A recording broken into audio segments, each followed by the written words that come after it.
A meeting of the Planning and Economic Development Committee was held today, Tuesday, September 19th at 7 p.m. in the Aldermanic Chamber. Will the clerk please call the roll? Alderman at Large Melbourne Moran Jr. I'm here. Alderman at Large Michael B. O'Brien Sr. Vice Chair. Present. Alderman June M. Karen. She is out. Alderman at Large Ben Clemens. Here. And Alderman Derek Tebow is here. We have 4 in attendance and 1 out. Thank you. And also in attendance is Director Cummings and Alderwoman Klee. And Alderman Karen did inform me and Alderman O'Brien that she would not be able to make it today. All right. So any public comment? Anyone, any members of the public wanting to comment? Please state your name and your address for the record. Thank you, Mr. Chairman. Good evening. My name is Brad Westgate. I'm a lawyer with Weiner Bennett and Nashville, 402 Amherst Street. I'm here to just briefly talk about the petition for waiver of school impact fee by Crimson Properties LLC. I don't know, Mr. Chairman, if you wanted me to speak about that now or when you call that item on the agenda. No, you can speak to it now if you would like, yes. That'd be fine. Thank you. So we filed an application back in June on behalf of Crimson Properties LLC, which is the developer of Covington Place, a 12-unit, 62 and older condominium community on near 115 Concord Street in Nashua, just past my former office at 111 Concord Street and across from the Church of Latter-day Saints on Concord Street. Randy Chamel is with me as well. He's the principal of Crimson Properties LLC. So the project has been under development, of course. 5 units have closed. The sales on 5 of the units have closed. All of the units are just under 1,000 square feet. The 10 units in the building along the back and the 2 units in the duplex towards the front. And that's because under the land use code, 62 and older communities cannot have more than 1,000 square feet of habitable space. As you know from prior applications such as this, the land use code also has a school impact fee that is in units such as this, up to $500 per unit. It's based on square footage at 50 cents per square foot.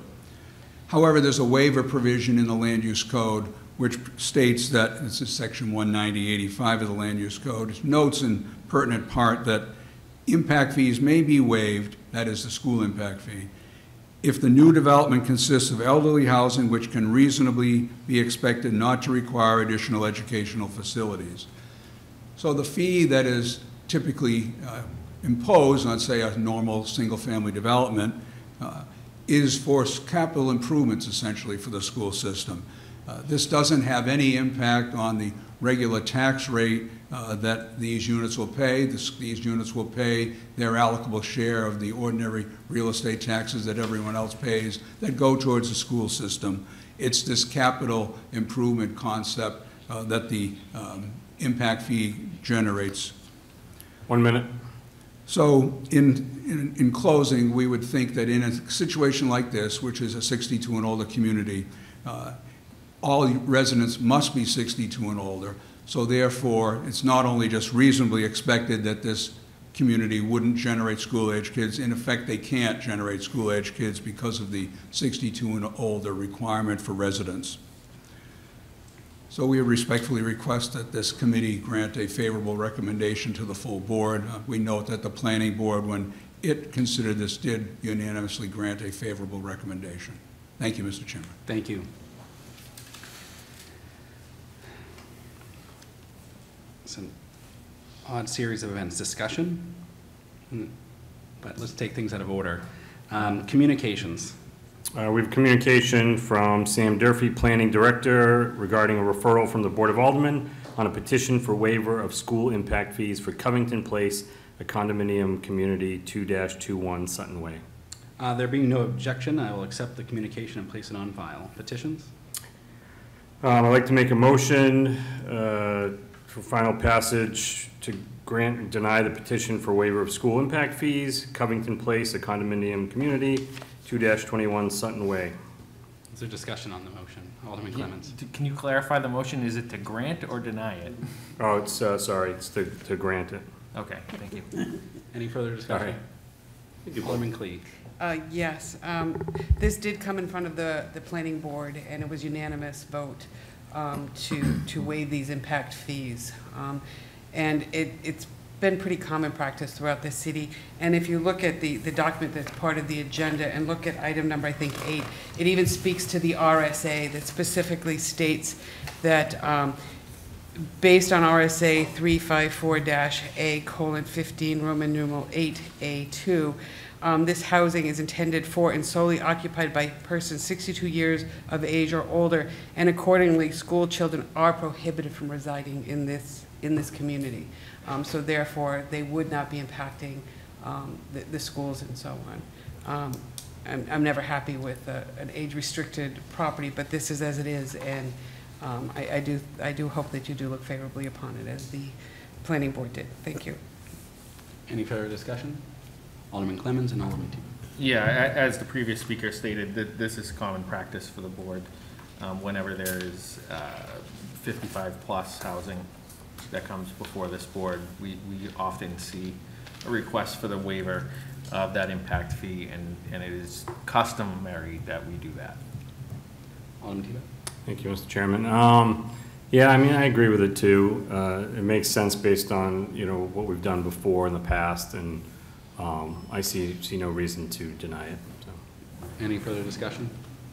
All right, all those in favor say aye. Aye. All those opposed? The ayes have it. Unfinished business. There is none. New business resolutions. None. New business ordinances. None. Tabled in committee. None. General discussion. I was looking at Alderman Clee because she always has something to discuss. I was going to wait till remarks by the alderman. Okay. I do have something to say, yes. Public comment. Any other members of the public wanting to comment on? Tim? No? No. Okay. All right. Remarks by Alderman. Alderman Clee. Thank you so much. I just, for the general public, it has been determined that CSX will be working on the Main Street tracks. The Sunday, the 24th, and Monday, the 25th. We talked about it at the Board of Aldermen.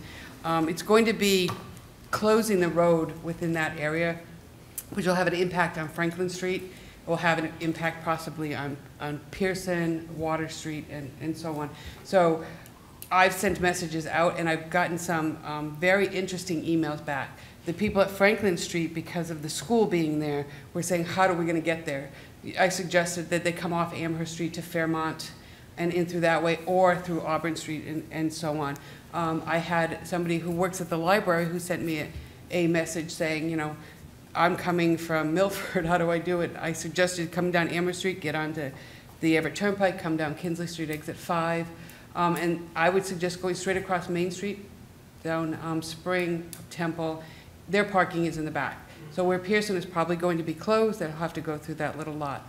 I've been developing maps for my constituents and so on, but I'm sure Mr. Hudson might have some other suggestions, but I strongly suggest that people start looking at it right now as to how this is going to impact them, because it's definitely going to be Sunday, and more than likely it's going to be on Monday as well. It will be just those 2 days. It should be over with.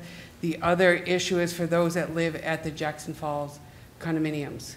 They may be shut off like from 7 a.m. to 7 p.m. on both Sunday and Monday. So I'm going to try to work with the city, see if we can't find some alternate parking for them during that time if they have to come in and out.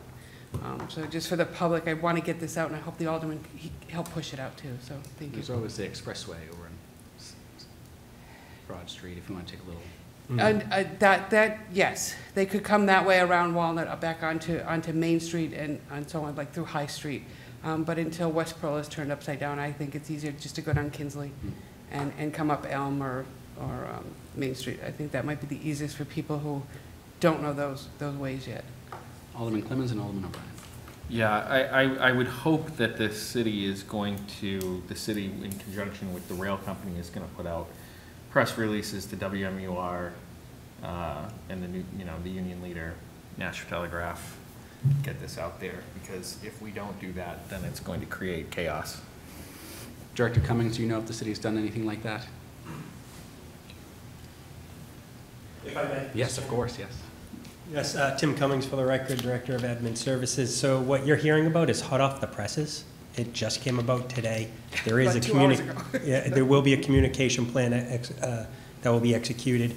It will have all the various elements that we typically do, press releases and communications and whatnot, to try to get the word out. And I appreciate Alderman Klee's comments tonight, because the better we can get the word out, the faster we can get the word out, the better.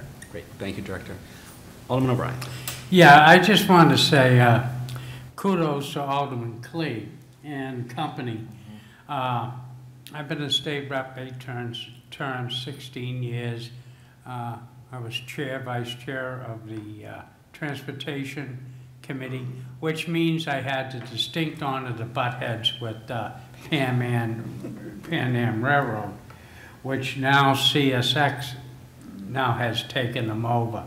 It appears the CSX seems to be a better guardian of the railroad, and I'm hoping that this leads to the future of some work with CSX, and maybe dare we mention commuter rail in the future. It could be a possibility, but it seems to have some positive notes. A lot of people were under the impression, I'm sure Alderman Klee would agree, that that was the city's tracks. They were not. The railroad, by some 1890 law, owns the rail bed, and that includes adjacent area to the sides. You can't touch it. So therefore, we would be in violation, and if something never happened, means we would accept all responsibilities, such as the train derailed or something like that. So to all involved, congratulations. Glad to have that fixed. So my car thanks you. They own this particular one, they own 2 feet beyond each track, each side of the track, but usually it's 4 feet. This was just a little bit narrower. And you just twisted their arm Well, for the betterment of the city. I had, to be honest with you, I had them here for another subject. I brought that one up, and I had all the big guns there. I had Director Cummings, I had Director Sullivan, I had the mayor there, and I just kept making a lot of noise. We all know how I can whine, so. No. The squeaky wheel gets the grease. Alderman Tebow. Thank you. You're a very good advocate, Alderman. I mean, I know that we're, the hottest thing on TV on Tuesday nights, but, so if Ward 4 is out there, you have exactly 48 minutes to get out and vote in the special primary. Somebody's trying to vote right now, I hear the call. Please get down to Ledge Street and vote. It's important that you vote. And then you won't have to worry about an election now until November. So please do that. Thank you. I thought we were at a PBS telethon for a second. Yeah, I apologize for that, excuse me. I only have one thing. I went to the Egyptian Foods Festival over the weekend. I attended every year. It's amazing. It's great. If you haven't checked it out, definitely look for it for next September. It's a great event with great food and activities for kids. Food's delicious. Alderman O'Brien, do you have a motion? Yes, I do. A motion to adjourn? All right. I think that's in order. All those in favor say aye. Aye. All those opposed. And we are adjourned at 7:13 p.m.